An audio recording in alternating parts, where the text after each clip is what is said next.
Hey, Startalk fans, Neil deGrasse Tyson here. I just wanted to give you a quick update on the episode you're about to watch. I sat down with Dr. Erwin Redliner, who's director of the National Center for Disaster Preparedness. That was 2 weeks ago, on March 3rd. And since then, the progress of the coronavirus has continued at a pace that none of us predicted. In fact, the World Health Organization declared it a pandemic, and many cities are encouraging social distancing, either by suggestions or by actual policy. And so we recommend everyone follow local authorities, local medical authorities on this. We want this program to help you make the best decisions you can when tracking the progress of this disease. And for all I know, 2 weeks from now, I might have to give a preamble to this preamble because of how much things may have changed relative to today. So we offer this show in the interest of your enlightenment, your health, and your wisdom. Hey, YouTuberverse, A Cosmic Query is coming up now. Disaster preparedness, what you need to know.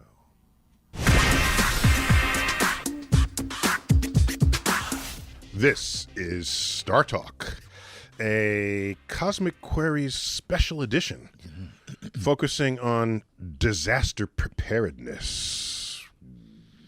Got with me Chuck Nice, yes. as always. Boom, what's in happening, the house. Neil? We're always doing this in front of some befuddled guest. Yes, who's like, why are these two reaching in front of me to bump hands? Bump hands. I've got Dr. Erwin Redliner, who is the director of the National Center for Disaster Preparedness at Columbia University. Excellent. And he's a medical doctor by training, and he cut his teeth with the kids. What did you do with kids? The Children's Health Fund. Children's Health Fund. Exactly, with Paul Simon, that we started these mobile units that took care of Paul Simon, the performer. Paul Simon, the singer, songwriter, and we started in 1987 taking care of homeless kids in New York, now expanded across the country with 53 mobile medical pediatric units. Whoa, yeah. That's quite noble. And what a legacy to have that keep going. Sure. Yeah. Right. I look forward to the day when it's no longer necessary. I've been looking forward for that for 33 years. Sure, Yes, exactly. Yes, yeah. And so disaster preparedness, who would have thought that that's even a thing? Isn't it just, get your go bag? Isn't it just that? Oh God, I wish it was, Neil. It just go isn't. bag. You have your flashlight, and you got your radio, and and you a have knife or whatever, first aid kit, and sidearm. No. Hey, ladies and gentlemen, I was just kidding. Yes, they know as Erwin has a cheering him now. Erwin has a bit more dystopian view of disaster preparedness. I see. They know I was kidding, right? Depends on what state you're getting listened Exactly. to. Yes, that's the individual thing. There's things that you can do. You look online, you go to the FEMA or the Red Cross website, they'll tell you all that. What we're FEMA, concerned Federal about, the Emergency Management Agency. Okay. But the much more important thing is society ready? Is our government ready? Is the country ready? For our institutions ready? Our institutions ready? Is their readiness on the level of real serious preparedness and pre-thought about what we actually need to do to manage things like a pandemic? That's kind of we know what to do. You just raid all the shelves of the grocery store. There you obviously. go. Right. Only if you look like you're in a panic. Yes, but that's right. Yes, You that's just what buy we do. all the. You just buy up all the masks that you can. The right? mask and the Purell. And then we're Purell. done. And we're done. Yeah. We're all saved. You're prepared. In fact, I'm looking around here to see if you got your stuff. I don't see anything, but okay. It's probably hidden. But I think really the big thing is, what does the country need to do? What kind of responsible leadership do we need to have in order to do it? And should the country feel anywhere near comfortable right now, for example, when we're dealing with this coronavirus or getting ready for any other kind of major disaster, a huge, a coastal storm like we saw with Katrina or Hurricane Maria and so on. So there's lots of work for government to do. That's right. Asteroid. Yeah, can't leave out the asteroids. We actually got to give them some love too. We could actually leave that out, but I hope we can leave that. I hope we can leave that out. Yeah. Seriously, should we be worried about that? That's another conversation. Fine. Okay. And the answer is yes. I can guarantee you that if the dinosaurs had a space program, they would have knocked that asteroid out of the way. Right. All right. That's so true. Just, So can I just for a second, just for play everyman here, and ask you, number one, what is COVID-19? What is a coronavirus As a Yeah. category. as a category. Right. It is a category of viruses, much like we had with SARS, something called MERS. MERS, right. And Those are acronyms, right? Those are, well, it's a Middle Eastern Respiratory Syndrome is MERS. Didn't know that. Okay. And SARS is Severe Acute Respiratory Syndrome. Okay. So so they're all acronyms. COVID also is, well, what COVID is a coronavirus disease. Coronavirus disease, And COVID. 19, it's called COVID-19, and the 19 just refers to last year when it was first recognized. I was Okay. worried that there were 18 others walking around. Thank God. And 6 more to come. Right. The COVID-25 is a really That's the problem. one you got to watch out for. Exactly. Yeah. Right. So it's So- a category of virus. Right. And how does it differ? Because, people hear coronavirus. Why is it getting different? Why is it levels What's the getting big all deal? kinds of Yeah, crazy, like, what's the big deal? So the thing about a virus like this, which makes it ultimately into a pandemic, which is what we're dealing with now, is that first of all, it's a brand new virus that we've not seen before. It is a virus that has jumped from animals, some animal source, to humans. Right. But more importantly, it is now able to be When you say transferred. jumped, it evolved. Well, it's somebody caught it initially from an animal. Okay. Plenty of viruses, dangerous ones that animals have that do not That make we their don't way get to 'em. human beings. Correct. So this one has already made that leap, and it's now obviously infecting people. But the big important point about this, it actually can be now transmitted from a person to another person, and secondly, it could be lethal. So it's a new virus. It's lethal. It's transmissible among person to person, from person to person, and is spread across international boundaries. Okay. All of those That's because factors. we have airplanes, right? Exactly. right? Right. You know, it's not like, let's walk to the nearest town. It's like we have a level of mobility without precedent in this Yeah. world. So there's two very interesting things to note. One is there was a massive avian flu called the Spanish flu in 1918. And as you recall, very limited air travel then, like nothing. And at that point, we also had very little in the way of medical care. Right. Now we have much better medical care, even though we don't have a specific treatment for the COVID virus. But we have an enormous amount of international travel by air. So the ability to transmit across international boundaries is very, very significant. So if you really diabolically, you would say viruses invented humans to be smart enough to invent airplanes so that So they they can travel. so they could How catch was a they gonna ride. So they could catch a ride. Well, they would never get through So- security otherwise. Right. You know, It'd be so- diabolical. It is, and by the way, people, there you have it. So if you want to know your place in the universe, you're nothing more than an Uber for a virus. Ooh, there you go. wow. Okay.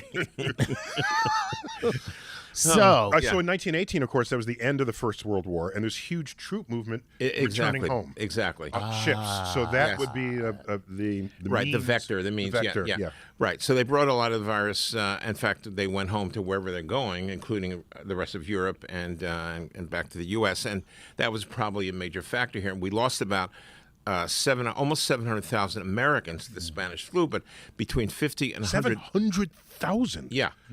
We only lost like 50 or 60,000 In the war? in all of Vietnam. and all Right. right. In Yeah, it was Vietnam. 58,000 or Yeah, something yeah, like that. 58,000 in Vietnam and 700,000 Americans. And the population then, of course, was way with smaller. half than what that. it is now, or Yeah. less. Now, if is this true that the reason why that happened is because the government did not want to You talking about the Spanish flu we're Yeah, talking about. yeah. The government did not want to acknowledge the transmission of the flu here in America and that it was happening on military bases. Yeah, and yeah, Because Well- it could be a morale problem. Is Well- that true? No, it was impossible to ignore. There were I had two great grandparents who died from those. You couldn't ignore it. There were just Right. people dying constantly. Although they didn't know much about virus behavior Okay. or how it was transmitted. There was a lot, and they certainly had nothing to treat it with, and there were no vaccines. Gotcha. So it was happening. It was bad. They knew it was being transmitted one way or another. And they're trying to do what they could, but it wasn't much in that, It wasn't much that of the- era. Yeah. Okay.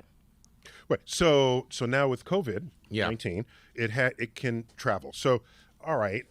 So wouldn't that be true for any virus? Right. What distinguishes COVID-19 well, from any other virus that want to accomplish the same goal? Right. So for one thing, it's lethal. The second thing is we don't know enough about the Rather, the it behavior. can be lethal. It can be lethal, Yes. of course. Yeah, in fact, the lethality rate is a big controversy right now because we don't know the denominator. Always a problem when we're trying to figure out the percentage of something. So, right now, the World Health Organization, as of this morning, was saying it's got a 3.4%. Just to be clear, the denominator is the total number of people infected in any given moment. Exactly. Right. And then you know who dies because they're dead. Yeah. But you don't know everybody who has the disease. We know a fraction, and we don't know. We don't even know whether it's a big fraction or a small fraction, whatever it is. But so, given the number of people that we know have the disease worldwide, which is around 100,000 at the moment, and the fatality rate, what we know about that, so you make that just a division, and you find out that we have a 3.4% fatality right now, which also means, by the way, but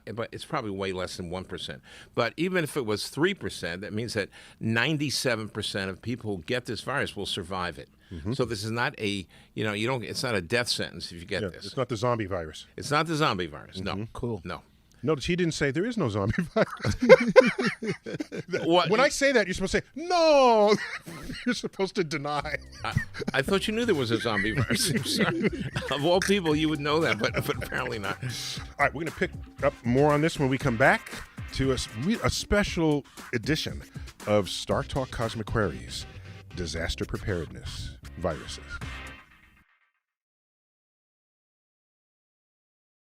We're back. Startalk, Cosmic Queries, Disaster Preparedness. There's one person in the universe who's where that's in his job title. Dr. Erwin Redliner, Nice. Director of the National Center for Disaster Preparedness. Put that on your business card. Yeah. People get out of your way right there. Exactly. Either that or they're always calling and asking you to help get them prepared. Right. Well, How did you know that? Yeah. Yeah, That's got to be annoying. No, it's So in any given moment, the seasonal flu, yeah. no one is taking these kinds of precautions, COVID-19 precautions, to not get the seasonal flu. Why?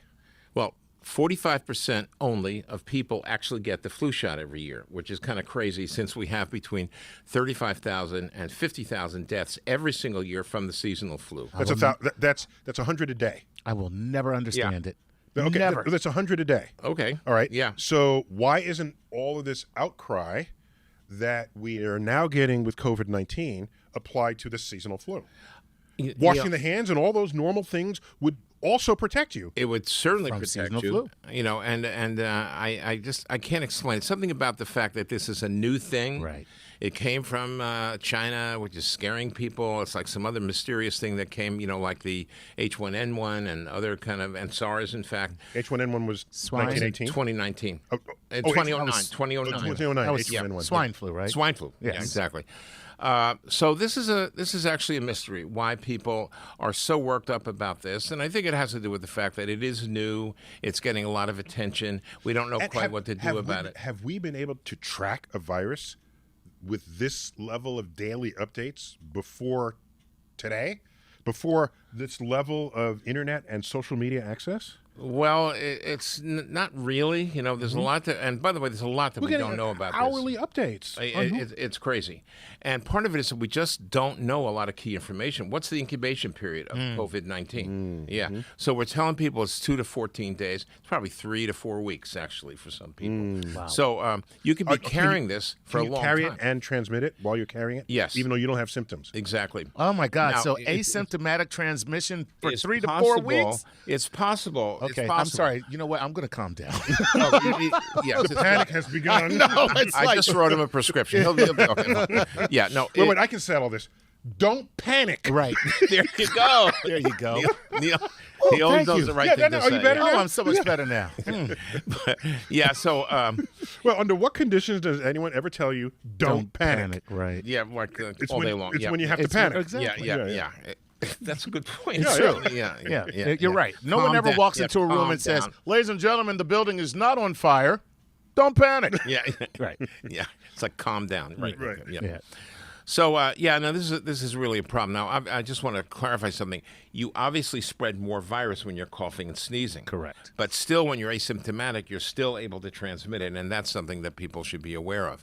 Okay, so now again, compare it to a normal seasonal flu. Right. where all these same precautions would prevent that, but we're not undergoing those same precautions for the seasonal flu. Correct. This is actually a Keystone Cops level of incompetence in the federal government. There is a delay. The thing is, when did we get started? Because it does take at least a year to year and a half to make a vaccine, because you have to figure out the right combination, understand the DNA of the virus. You have to make it. You have to do animal trials. You have to then do expanded human trials, and you have to manufacture and distribute it. However, Okay, so we the got total started. overhead Yeah, the adds up. Yeah, it does. And if you add to that 2 or 3 months of inexplicable delays and screw-ups, if I could use that on this podcast, by the federal government, you have a really, really bad situation. Did you just worry whether you can say the word screw up? I did. We got to take them to the hood. I appreciate I'm ready it, to go. I had to control myself, but okay. I said I'm ready to go. That's awesome. But we've never seen the CDC this dysfunctional. So now, with that in mind, let's just talk about, because there is mixed messaging happening at the highest levels of government. What can we do, knowing that a vaccine is like a year away? Yeah. What can we do without, as Neil told me, without panicking? Well, what we can do is, first of all, we can actually use the old tried and true, contact your representatives and your people in Congress and tell them we want everything accelerated. We want enough money appropriated to deal with this. We want staff rehired at the CDC. That's not going to stop you from getting the disease. No. I misunderstood. No, it's fine too. I mean, you mean what can you do after he just told us the story about how dysfunctional it was? Right. So that's what. Well, no, I meant what can we do to not get the disease, but I was liking this answer as well. Okay, fine. So, and then basically the thing is, while we're waiting for the vaccine, we're doing the things that Neil mentioned before. We're a lot of frequent obsessive hand washing. We're using hand sanitizers, if you can even get it now, which you can for about $500 for a little bottle on Amazon. Saw that. Yeah. It's price gouging. Oh, wow. You noticed? Yes. So, no, that's really unfortunate, but you take care of yourself. You make sure that if you're sick, if you got respiratory symptoms, please don't go in public. Stay home. We want businesses to really gear up, including this one, for example, to be able to work remotely as much as possible if things really go to hell and we have lots of spread. Fortunately, remote working is more real than ever in the history of the world. Absolutely. Right. Yeah. For more people, not everyone, okay? Right.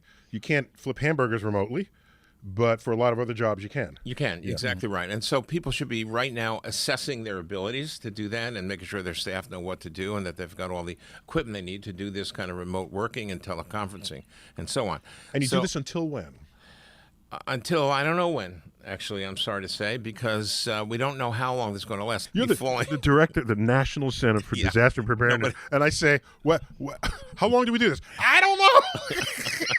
But don't panic. Well, how about this? When is the asteroid hitting us? I don't know that. I don't know. You know that? Touche. I was going to say, that's a snappy comeback. That's a snappy comeback. There you go. I don't know, snappy, I don't know. But is there a point where this is not an unrealistic scenario? Let me imagine that everyone does get the message. You don't go out if you have a little respiratory thing. If you're sneezy, you stay in. You wash your hands all the time. You clean surfaces.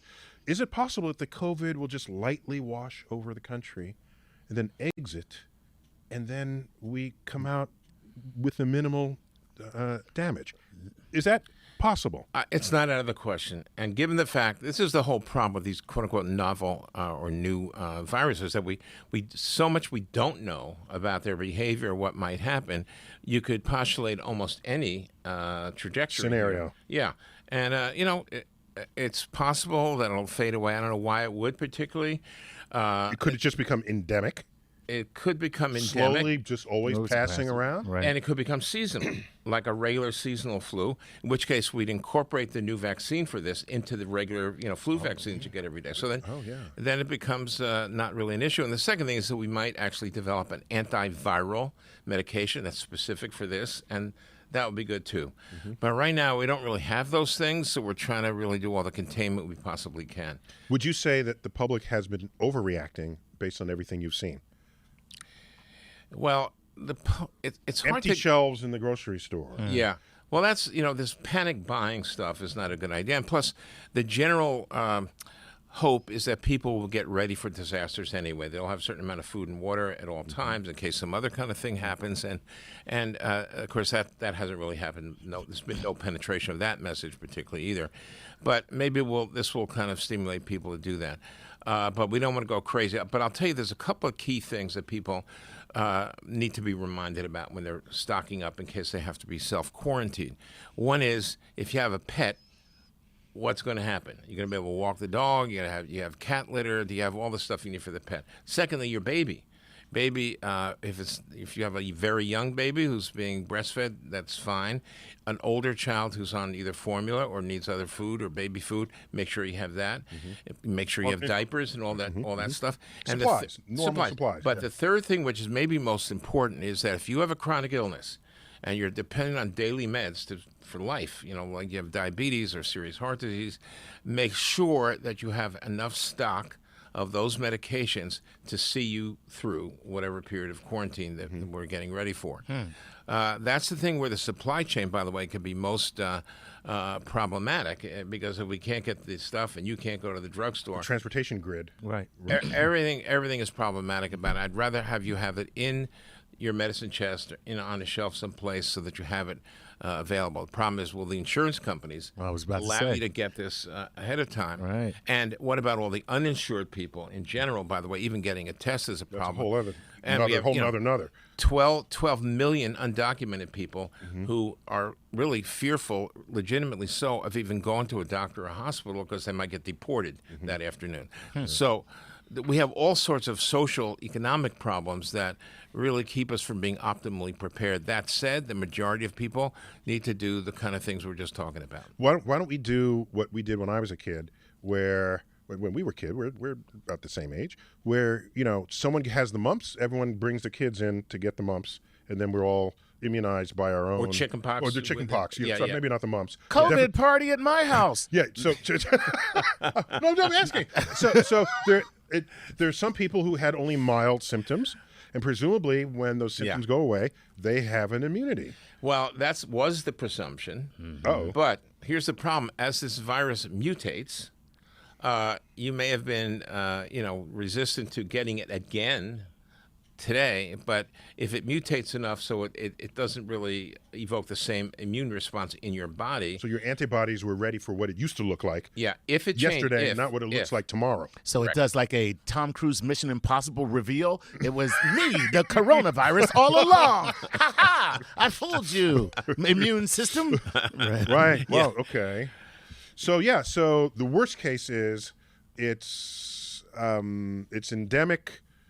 It's seasonal. You get it, but you guys figure out a vaccine, and we just live with that viral medication, antiviral, and we just live with it. Yeah.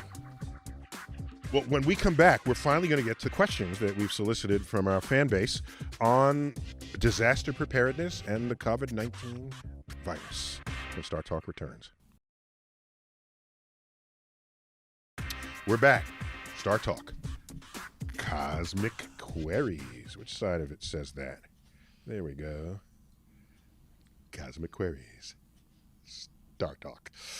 Special edition. Yes. We're talking about disaster preparedness and viruses, in particular, the COVID-19 virus. I've got Dr. Erwin Redliner. He's actually an old friend, Chuck. I don't know if you knew that. I did not. He goes way back. I know it now. It's there's true. a friend we had in common by the name of Carl Sagan. Oh, wow. Yeah. Yep. He worked with Carl on some humanitarian projects. Is that right? Oh, yeah. Yeah. In fact, he was on the board of the Children's Health Fund, my foundation. Yeah, excellent.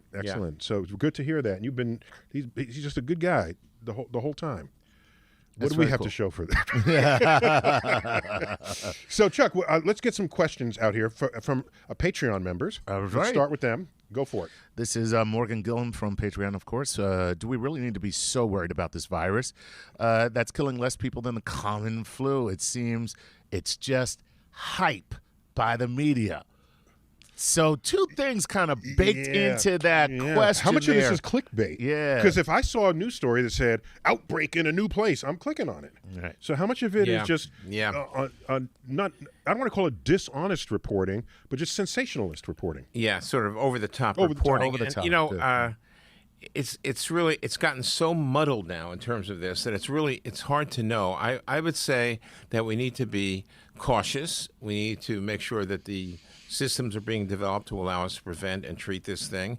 And when there's serious outbreaks, we need to pay attention because we actually don't want to get this. Even though the fatality rate may not be, great, it is a new virus that we can't really treat.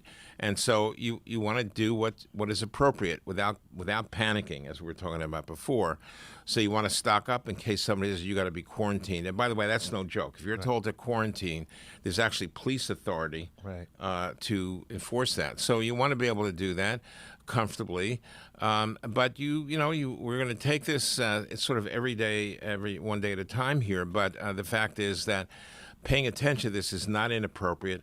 Going over the top and panicking is not appropriate. How about domestic travel? So domestic travel. I came back from Denver a few days ago with my wife and one of my granddaughters, and one row ahead of me on the other side of the aisle was two guys who were wearing face masks, which got my attention. And one of them starts coughing like crazy and sneezing, lifts up his face mask to blow his nose, blows his nose in a tissue, puts it in the seat pocket in front of him.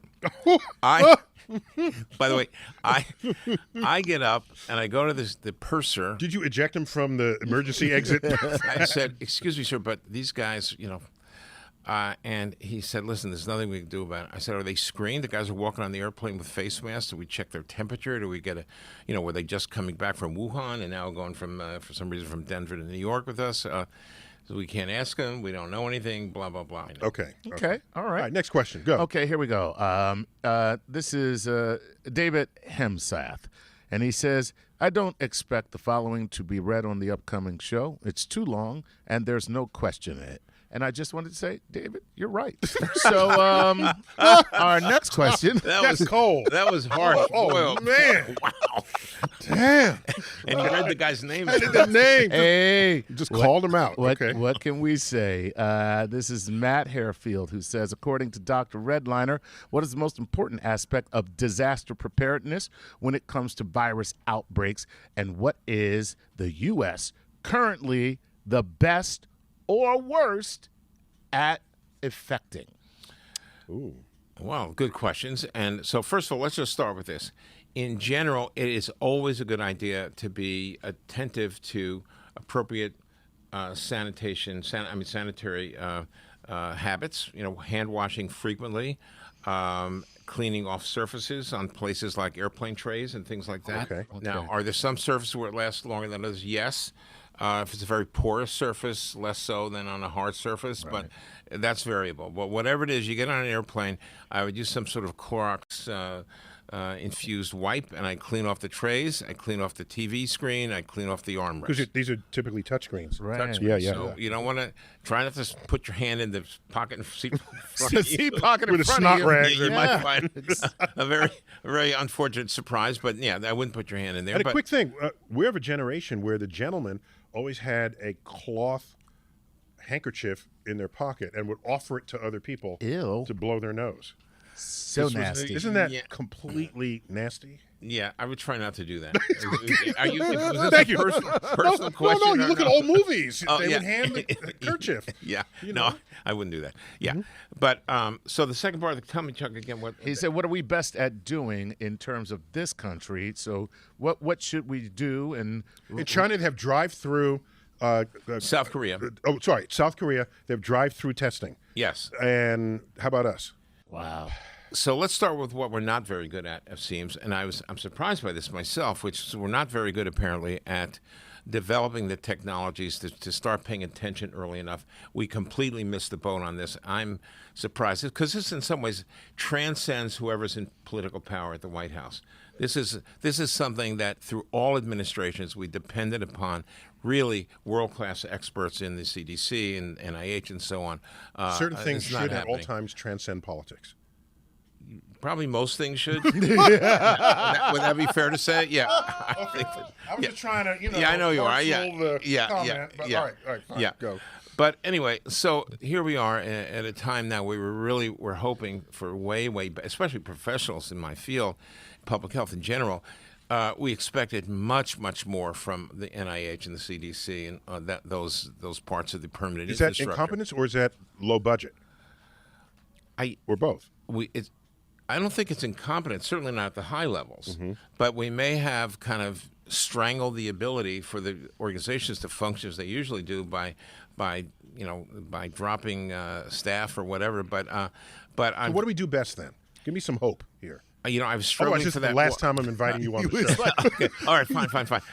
Well, the show itself is a source of hope, isn't it? Oh, There you go. Think about that. Yeah. Communication. comeback. That is. Yeah. Oh man. I guess what do we do best in terms of this kind of viral thing? Yeah. I guess we're pretty good at communications until we get to be over the top, which is we're on the verge of right now. On the other hand, we don't know where the top is. Yeah. We don't know the Is the world top where the cases stabilize or they drop? What is the top? Will you know the top when you're there? Yeah, well, the top is when we start seeing spread and we start seeing a serious, persistent diminishing of the number of cases, right? Okay. All right, so Keep going, listen, Chuck. this is Anthony Taylor, and he says, and I read this for a specific reason that I'll attach to the end. How big or small is a virus compared to an atom or a molecule? With that, the reason why I asked this question, what is the efficacy of wearing a mask when it comes to staving off the transmission of the virus, whether you're transmitting it or receiving it? Right. So viruses are very, very tiny. Okay. And they are much smaller than, say, bacteria. Okay. Neil could probably tell you more about the. In fact, we have an exhibit here Yeah. in the Hall of the Universe Yeah. that has a physical model of a red blood cell. Yeah.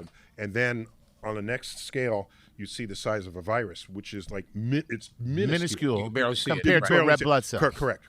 Gotcha. So masks. This has been, of course, controversial, and there's been a rush on masks. You can't even buy one now. But there's two basic kind of masks. One is called the surgical mask. It is more porous than the other mask, which is what's called a respirator mask or an N95. N95s are worn by people that are dealing with a lot of high-risk patients. They have to be changed every 4 to 6 hours, actually, Okay. and they will stop a much smaller particle getting through, but they're also very hard to breathe through. You would have a lot of trouble wearing one of those all day Just to be long. clear, an actual virus can fit through any mask. Yeah. We're talking about a virus that's part of a particle, Right. a vapor particle. It would have to attach attach to itself a to something droplet. else. a droplet, A water droplet. Water droplet. Right, it stops the water Right. droplet, and with the virus in it. Right. Okay. But Neil's point is very important because if the virus became really aerosolized on its own, it could get through any mask. Any mask, Yeah. right. So, but So you're people still walking kind of around- going back to the hygienic techniques that you talked about Right. for making sure, for being preventative, for taking preventative measures. Exactly. You're still getting right back to that, even with the mask and all that. It Yeah. really comes down to the obsessive hand washing and, personal space and all these You other really things. don't shake hands with Don't people. shake You do hands, the touching elbow surfaces. bumps and all that stuff. That's exactly right. Gotcha. And, but you see people. That's why black people never used to get sick because we did the fist That's bump. right, fist bump, and elbow, elbow bump, bumps, and right. bro hug. That's right. Right. See, That's right. That's why. Yeah, that's why he's a known social commentator. yeah. So, yeah.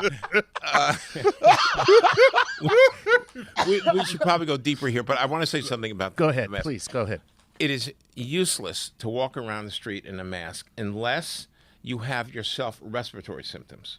So, in other words, And then it's not to prevent you from getting it; it's to prevent other people from getting it from you. That's exactly right. right. Okay. That's an important point. So don't wear a mask walking around the streets of New York or anywhere else, and don't even bother trying to deal with an N95 mask. And then If you have on a mask and you want to sneeze, don't remove the mask and sneeze. Oh, thank you very much, sir. Okay. Okay. Neil deGrasse Tyson, MD. That is my advice. Oh man, that's hilarious. So I'll give you some hope before we wrap this up. Yeah. So the hope is that we've now gotten our act together. I think the that message is out. and we need to, pay attention to what's developing. We can hope that, in fact, it will level out, and we won't have the major global problem, and it'll end up having a fatality rate as low or lower than the seasonal flu. It'll become part of the regular flu vaccines that we get every year, and then we'll go about our business. But there is definitely hope. It's just that it's a new thing, and people are, obviously distressed about it, and it's a big news story. But focus on the primaries. I think that's better. Okay, Election there you primary. go. Yeah. So to summarize some of what you said, but put an extra little twist on it, there was a day when we would elect politicians who were our leaders, and if there was some kind of outbreak or some kind of disaster, you would say, I wonder what my leader says, and I will do what the leader tells me. But we're at a time now where trust of politicians is not what it used to be. And so, but we do have access to institutions and expertise through the internet. Mm-hmm. And so the politician no longer needs to be the conduit between us and the scientific results. And by the way, a good leader, a good political leader, can find that balance between complacency and panic and say truth and speak about, with transparency about what we know. Here's what we know. We don't think you should panic. Here's what we need to know, and we're looking for it. But in the meantime, do what's precautionary, what's appropriate. Right. But some leaders do that naturally, and we can tell that, and we elect them. All right, I think we got to end it there. Yeah. Erwin, thanks for coming. I haven't seen you in years. Don't be a stranger. Can we fix that? Oh, no. We'll find another excuse to get you back on this show. Sure. Maybe for an update in a few months. Sure. Just to see. Anytime. If it gets worse, we'll want more of you, but so will everyone else. And if it gets worse, we'll do it via Skype. Yeah, just don't come over to my house. That's all. Yeah. All right, sure. Dr. Erwin Ledweder, the director of the National Center for Disaster Preparedness, Columbia University. You're also with the medical school, is that correct? Yeah. That's a double title there. Yeah. Excellent. And Chuck, always good to have you here. Always a pleasure. We're going to fist bump that. No shaking hands. No shaking Here hands. Here we go. Here we go. Boom, Here we go. boom. Thank Look you. at that. All right, no COVID-19 there. Yeah. You've been watching, possibly listening to Startalk, Cosmic Query's Disaster Preparedness Edition. I'm Neil deGrasse Tyson, as always, bidding you to keep looking up.